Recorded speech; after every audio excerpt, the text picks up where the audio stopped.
Shri M Jayendran 2019 ഫെബ്രുവരി 26 നൽകിയ കത്താണല്ലോ ഈ March 19 board യോഗം പോറ്റിയുടെ കയ്യിൽ നിന്നും ശ്രീകോവിൽ നിന്ന് അഴിച്ചെടുത്ത പാളികൾ കൊടുത്തുവിടുന്ന കത്തിന്റെ അടിസ്ഥാനത്തിലാണ്.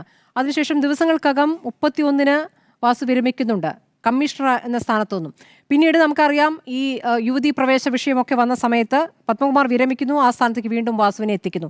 അതിനുശേഷമാണ് ഉണ്ണികൃഷ്ണൻ പോറ്റി സ്വർണം പൊതിഞ്ഞതിന്റെ ബാക്കി സ്വർണം കയ്യിലുണ്ടെന്ന ഇമെയിൽ ഈ പോറ്റി വാസുവിനെ അയക്കുന്നത്. അപ്പോൾ ഈ കാര്യങ്ങളൊക്കെ ഇതിലാണെങ്കിൽ നടപടിയും എടുത്തിട്ടില്ല. അപ്പോൾ ഇവിടെ ഒരു ഓർഡറിൽ തന്നെ വാസുവിന്റെ പങ്ക് വ്യക്തമാകുകയാണ് SITക്ക്. ഈ SITക്ക് പങ്ക് വ്യക്തമാകുമ്പോൾ വാസുവിന് പാർട്ടിയുമായുള്ള ബന്ധവും ഒരു പ്രധാനപ്പെട്ട വിഷയമാണല്ലോ. അപ്പോൾ പാർട്ടിക്ക് വാസുവിന്റെ അറസ്റ്റ് എന്നുള്ളത് ഒരു കുഴപ്പമാകുന്നില്ല എന്നാണോ? ഇതിപ്പോൾ അന്വേഷണം അതിന്റെ വഴിക്ക് പോകട്ടെ എന്നൊക്കെ ഒരു വസ്തു പറയുന്നുണ്ട്. പക്ഷേ നേരത്തെ ശ്രീകുമാർ ചൂണ്ടിക്കാണിക്കുന്ന ഒരു ആരോപണമുണ്ട്, പാർട്ടിയുടെ ആളാണ്.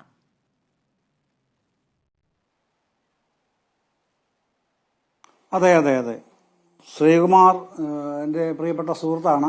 അദ്ദേഹം പറയുന്നത് കേട്ട് ഞാൻ തന്നെ വാസ്തവത്തിൽ അമ്പരന്ന് പോയി, വരണ്ടുപോയി.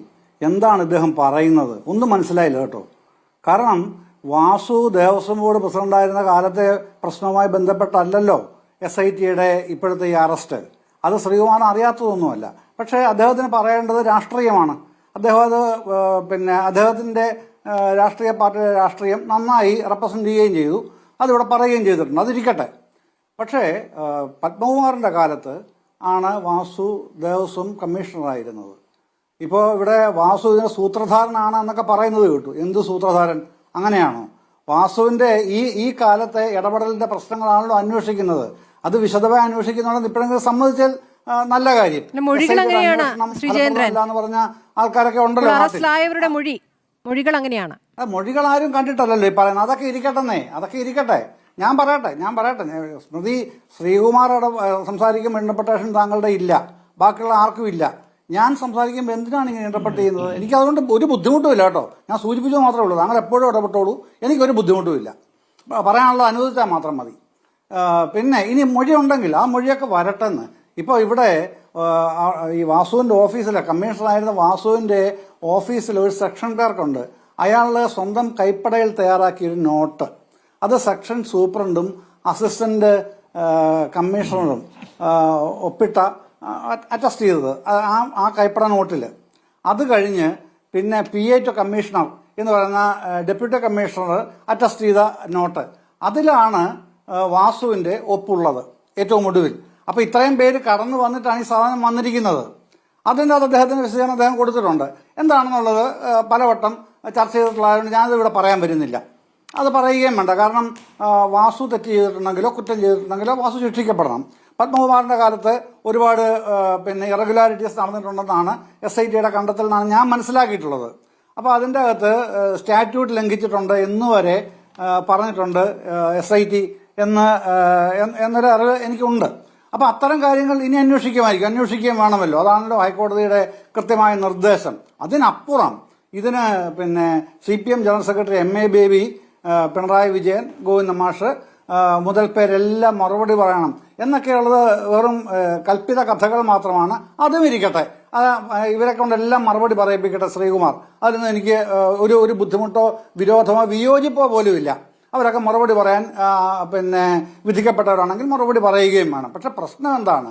ഇതിന്റെ അകത്ത് ഇദ്ദേഹം ദേവസ്വം കമ്മീഷണറായിരുന്ന കാലത്ത് ഈ പറയുന്ന നമ്മൾ സംസാരിക്കുന്ന വിഷയമുണ്ടല്ലോ, ഈ ദ്വാരപാലക പാളികൾ, അതിന്റെ ഉത്തരമടക്കമുള്ളത്, കട്ടളയടക്കമുള്ളത്, പിന്നെ സ്പെയർ എന്ന് പറയുന്നത് ഇപ്പൊ സ്പെയർ അല്ല, ഒറിജിനൽ തന്നെ സ്ട്രോങ് റൂമിൽ ഇരിക്കുന്നു എന്ന വാദവും വരുന്നുണ്ട്.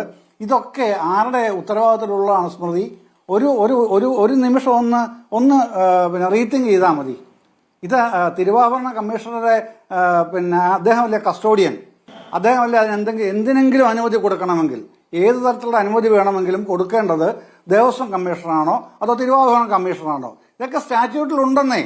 അത് ലംഘിച്ച് ഒരാൾ ചാടിപ്പോയിട്ടുണ്ടെങ്കിൽ, ബിയോണ്ട് ദ ലിമിറ്റ്സ് പോയിട്ടുണ്ടെങ്കിൽ അത് പിടിക്കപ്പെടുക തന്നെ, നിയമപ്രകാരം പിടിക്കപ്പെടും. അവർ ചെയ്തത് ക്രിമിനൽ കുറ്റമാണ് എന്ന് വരികിൽ ശിക്ഷ അനുഭവിക്കുകയും വേണം. അതിലൊന്നും ഒരാൾക്ക് ഒരു തർക്കവുമില്ല. ശ്രീജേന്ദ്രൻ, നമ്മളിപ്പോൾ ചർച്ച ചെയ്യുന്നത്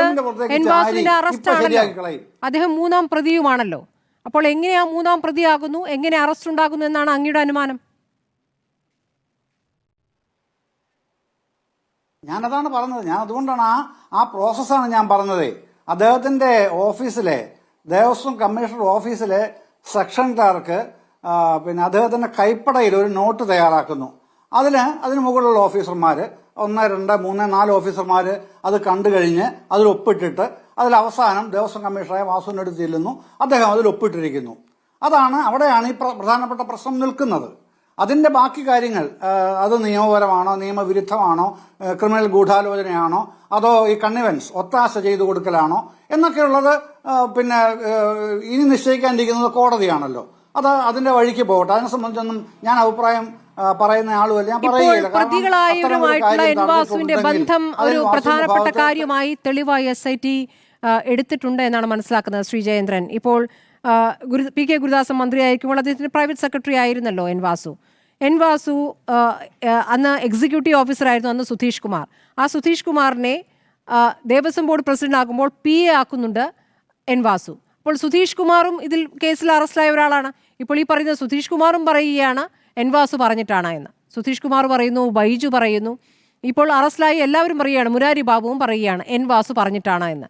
അപ്പോൾ ഇതൊന്നുമല്ലാതെ ഈ വരുന്ന കടലാസുകളിൽ ഒപ്പിട്ട് കൊടുക്കൽ മാത്രമാണോ ദേവസ്വം ബോർഡ് പ്രസിഡന്റിന്റെ ഒരു ഉത്തരവാദിത്തം? അദ്ദേഹം കമ്മീഷണർ ആയിരുന്ന കാലത്തും കൂടിയാണല്ലോ, അപ്പോൾ അത് കുറച്ചുകൂടി ഉത്തരവാദിത്തമുണ്ട്. അല്ല, മുരാരി ബാബുവും സുധീഷ് കുമാറും ബൈജുവും ഒക്കെ ഇങ്ങനെ പറഞ്ഞിട്ടുണ്ടോ ഇല്ലയോ എന്നൊക്കെ ഉള്ളത് ഡിസംബർ 3-ാം തീയതി ഹൈക്കോടതിയിൽ ഇടക്കാല ഉത്തരവെന്ന് വരുമ്പോൾ നമുക്ക് മനസ്സിലാവുമല്ലോ എന്തൊക്കെയാണ് ആരൊക്കെയാണ് പറഞ്ഞിട്ടുള്ളതെന്നൊക്കെ അതിൽ വ്യക്തമായിട്ട് വരുമല്ലോ. ഇപ്പോഴൊക്കെ ഉള്ളത് പറയുകയല്ലേ, അങ്ങനെ എസ്റ്റാബ്ലിഷ് ചെയ്യാൻ ശ്രമിക്കുകയാണല്ലോ അങ്ങനെ പറഞ്ഞിട്ടുണ്ടെന്നുള്ളത്. അതിനെക്കുറിച്ചൊന്നും ഞാൻ അഭിപ്രായം പറയുന്നില്ല. കാരണം അതൊക്കെ അവരുടെ പ്രൊസീഡിങ്സിൽ ഇരിക്കുന്നതാണ്.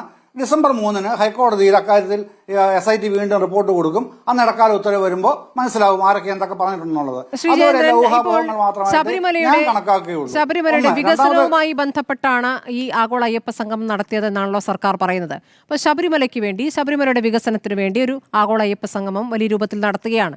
അപ്പോൾ ആ കാര്യത്തിൽ സർക്കാരിന്റെ ഭാഗം പറയാൻ പറ്റുന്നുണ്ട്. അപ്പോൾ ശബരിമലയുമായി ബന്ധപ്പെട്ട് ഒരു വലിയ വീഴ്ച സംഭവിക്കുമ്പോൾ അതിലും അതേപോലെ തന്നെ ഉത്തരവാദിത്തമില്ലേ? വികസനത്തിൽ മാത്രമാണോ? അവിടെ ഉണ്ടായിരിക്കുന്ന കൊള്ളയുടെ ഉത്തരവാദിത്വം കൂടി അവിടെ വരികയല്ലേ? അപ്പോൾ അതിൽ നിന്ന് ഒഴിഞ്ഞു നിൽക്കാൻ പറ്റുമോ? ഈ തദ്ദേശ തെരഞ്ഞെടുപ്പിൽ ഇത് പ്രതിഫലിക്കാൻ സാധ്യതയില്ലേ? തദ്ദേശ തെരഞ്ഞെടുപ്പിൽ ഇതൊന്നും പ്രതിഫലിക്കില്ല. കാരണം എന്താണ് സംസ്ഥാന സർക്കാർ ഇക്കാര്യത്തിൽ ഹൈക്കോടതിയിൽ സ്വീകരിച്ചിട്ടുള്ള നിലപാട് എന്നുള്ളത് കേരളത്തിന് മുമ്പിൽ മലർക്കെ തുറന്ന് നിൽപ്പുണ്ടല്ലോ. ഇതിൽ CBI അന്വേഷണം അടക്കം ഹൈക്കോടതി നിശ്ചയിക്കുന്ന ഏത് അന്വേഷണത്തിനും സംസ്ഥാന സർക്കാർ തയ്യാറാണ് എന്ന് തന്നെയാണ് ഹൈക്കോടതി അറിയിച്ചിട്ടുള്ളത്. അപ്പോഴാണല്ലോ ഹൈക്കോടതി SIT അന്വേഷിക്കാൻ പറഞ്ഞ് ഉത്തരവിടുന്നത്. അതങ്ങനെ തുറന്ന സമീപനം സ്വീകരിച്ച സർക്കാരാണല്ലോ ഇക്കാര്യത്തിൽ ഹൈക്കോടതിയുടെ മുമ്പിൽ നിൽക്കുന്നത്. ആ സർക്കാരിനാണല്ലോ കേരളത്തിലെ ജനങ്ങൾ കാണുന്നത്. അതിനടിസ്ഥാനത്തിലാണല്ലോ തുടർ നടപടികൾ ഉണ്ടായിക്കൊണ്ടിരിക്കുന്നത്, ഇപ്പോഴും ഉണ്ടായിക്കൊണ്ടിരിക്കുന്നതും ഇന്ന് വാസുവിനെ ഉൾപ്പെടെ അറസ്റ്റ് ചെയ്യുന്നതും. അവരുടെ അപരാധിത്വവും നിരപരാധിത്വവും ഒന്നും വിലയിരുത്താനോ നിശ്ചയിക്കാനോ അളക്കാനോ ഒന്നും ആരുമല്ല. അത് ഹൈക്കോടതി തീരുമാനിക്കട്ടെ.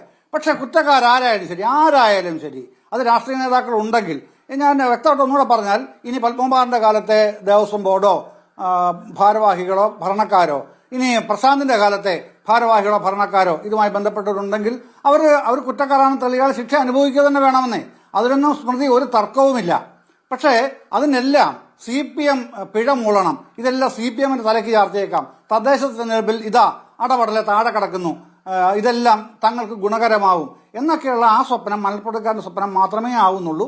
അത് വസ്തുതാപരമല്ല എന്ന് മാത്രമല്ല, അതൊരു തരം ഈ കഥാനിർമ്മിതിയാണ്. അതിന്റെ അപ്പുറത്തേക്കൊന്നും കാണുന്നുമില്ല. ശരി.